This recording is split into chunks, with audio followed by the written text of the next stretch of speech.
So my name is Lucas. Nice to meet you. Likewise, nice to meet you too. I'm a book influencer from Brazil, Yes. and I'm going to do some questions for you, and I hope you're excited because I'm super excited. I'm a little bit nervous, so if you notice, sorry.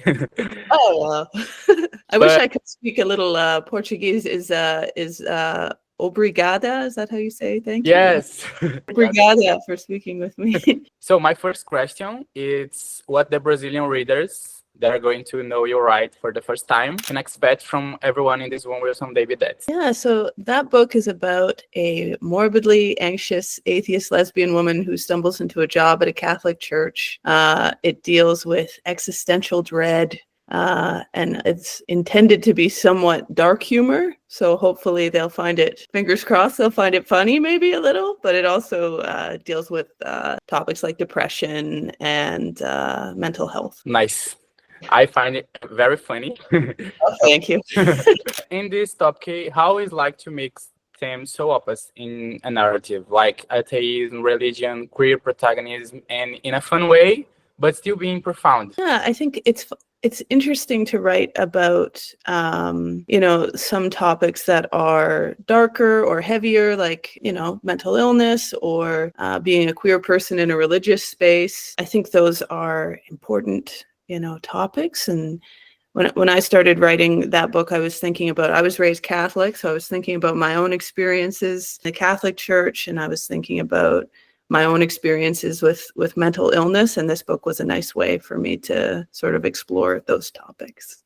It's nice that you say that, because one of my questions that I was about to say that I was also raised in a Catholic church, and Yes. after I realized myself as a bisexual person, I felt very confused about my beliefs and my relationship with God. So when I was reading the book, I felt so represented, because I was like, it's kind of crazy because Gilda is an atheist, so she doesn't deal with this part of being raised in a Catholic church, but in the write of the book, I can feel this sensation. So I was wondering if it was about your personal experience for you, and you just said that yes. So thank you for answer this.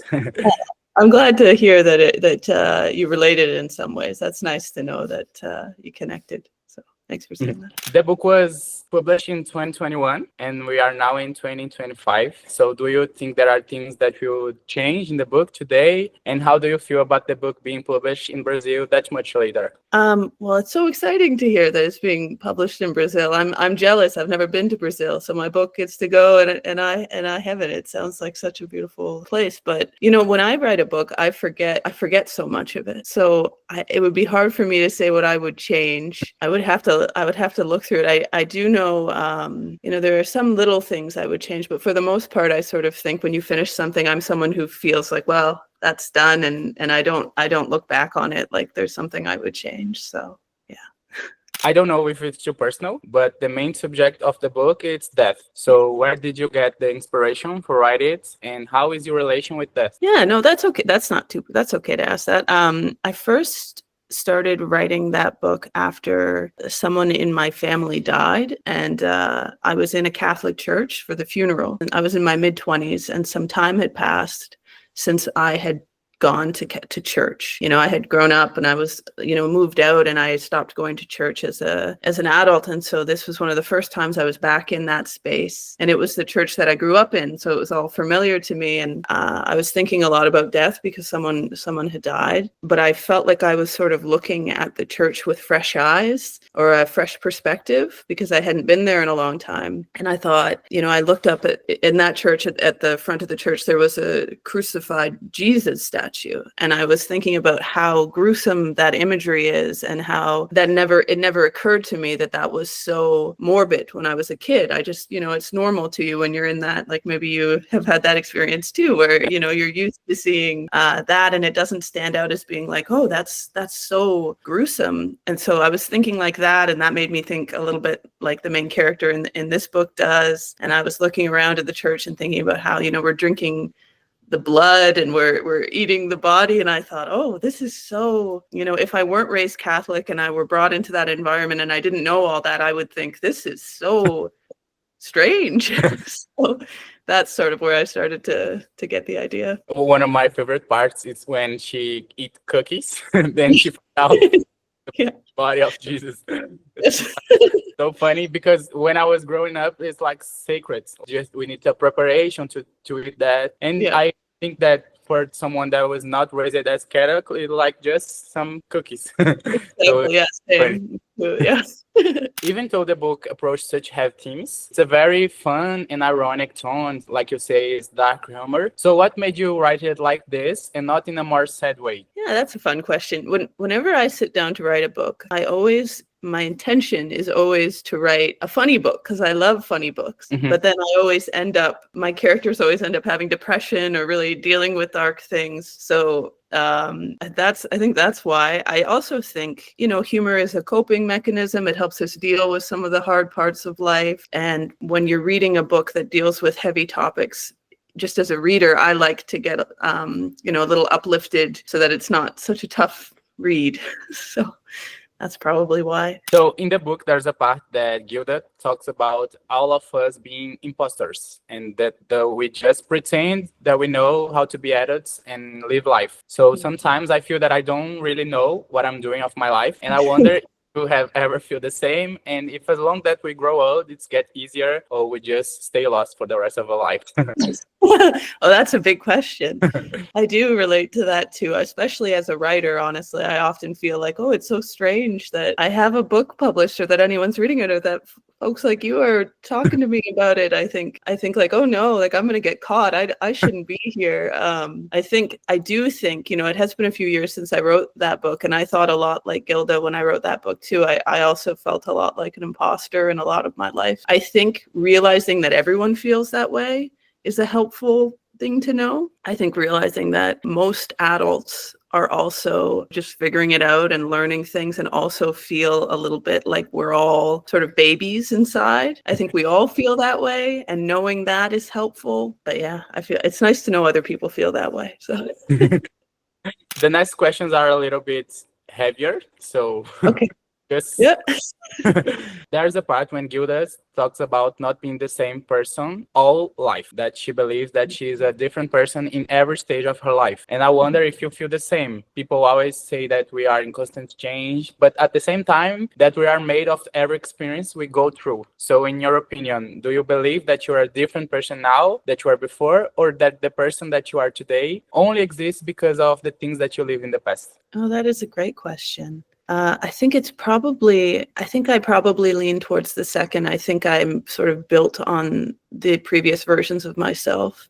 I do think sometimes, for example, sometimes I'll read something I wrote when I was a teenager and I'll think, oh, like that's not me. That's so strange. Or, sometimes on social media, you'll see things you posted a long time ago and I'll be like, that's weird. I don't know why I would have done that. Or even when I look at like old things I liked or old clothes I wore, I don't feel like I'm the same person, but I do think that those previous versions of me have helped make me who I am today. And while I might not be the same person as I was in the past, I am sort of a combination of those things and sort of built on that. But yeah, what do you think? Do you have a thought? I think I am like you. I feel like I'm built of the experience I have of my life, but sometimes I look back and I'm like, oh my God, what I was thinking.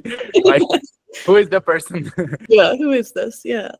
Do you think people that are raised as Christians, like me and you, and deal with mental health questions, have more fear about death, and like Gilda, have anxiety and panic attacks because of how they are educated about sin, hell, and the devil? And we are raised to think that the after death can be a horrible thing, like we can go to hell, so we are afraid of this. I think so. Yeah, I do think that they're not always. I think it depends on the type of church you were in or the particular type of Christianity that you believed. But especially for queer people, I think there is definitely, a lot of fear associated with Catholicism. I think there's a lot of, worrying that you're a bad person. There's a lot of religious trauma or, this difficult thing we have to get over. I don't think it's always like that. I think there are some times where for certain people, sometimes religion can be really comforting to them and can help them actually face death better. And I think that might be a big part of why religion exists. I think for, in some cases, knowing, maybe thinking that there's a heaven or believing that helps, makes people feel better. But when you're someone who, for example, is queer, you might be more likely to feel, repressed by that, and less likely to live your life as happy as you could, and to be, afraid of God and of the future. So I think it depends, but for the most part, I do think it can make it worse.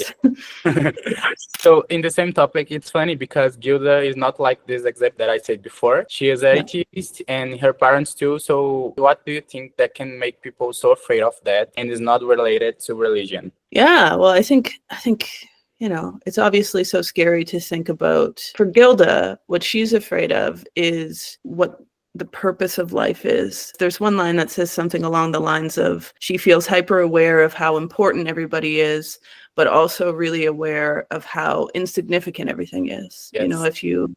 If you really think about, we're just these little specks on a planet floating in space. And like Gilda, for example, feels really concerned about her sibling. And when you're really concerned about someone that you love, and you also have this mindset where you are worried that maybe life doesn't matter and what's the point of existing, there's this weird conflict that happens because you feel like this person matters so much and you care so much about them, but at the same time you feel like nothing matters. And I think death has a lot to do with that, feeling like, what's the point of life? We're all going to die. Why should I care about anything if there's no reason, there's no purpose to life. But I think a lot of what the story deals with is Gilda recognizing that there is still purpose to life, regardless of, she doesn't necessarily dig too much into God, but regardless of whether we die, life is still meaningful. I think that's part of what Gilda's trying to get at. Yeah. Nice. That's a nice answer. I want to ask you about the other part of the story that is related to grace, because that's a lot happening in the book, and also some murder. We like, there's a murder, there's not a murder. So I was thinking, what made you go to this way? Because if that is not this part, the book will still be good and will still work, just like a woman that is working in the church and has anxiety and has to deal with mental health. But I think this part of the story made me feel so entertained, and because I was like, oh my God, that's so interesting. So I wonder if you put this after or in the beginning when you was writing that you were there. Yeah, that's a good question. I don't know if it was there right in the beginning. Like I didn't necessarily plan to include that part, but as I was writing, it was. I think the Grace story also deals with death, and it deals with how Grace faces death. And I meant that to sort of contrast with Gilda's, dread about dying, and to show a different sort of experience with that without spoiling it too much. It's meant to sort of compare with Gilda's experience. Yeah. Nice. So now I want to do like a quick short questions with you, and Sure. I want to answer the first thing that comes to your mind. Okay? Sounds good. What's your favorite book? Oh, Frog and Toad are friends. It's a children's book about a frog and a toad who are friends. I don't know if it's Brazil, but it's lovely. If you can only read one author for the rest of your life, what author would be? Oh, I really like an author named Jen Began. I will search after. Great, really funny. So what is the first thing that comes to your mind when you think about Brazil? Coffee. Is Coffee. That, Nice. you have good coffee? That's my... That's a hair answer, but I like it. In the acknowledgements of the book, you mentioned Phoebe Bridgers and Mona. So I want you to name a song that you could listen for the rest of your life. Oh, I love the song Funeral by Phoebe Bridgers. I also love... Do I get to pick one for each or just one song? Just one song. Okay, I'll pick that one. Okay. I love this song too. And for we end, if you die after this interview, I hope not.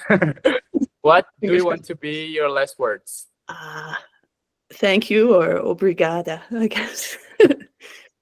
Nice. I like it.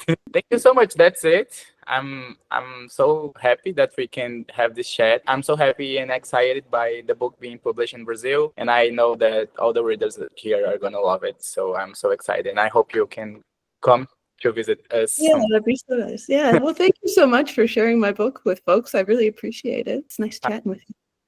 Have a nice day. You too. Bye. Bye.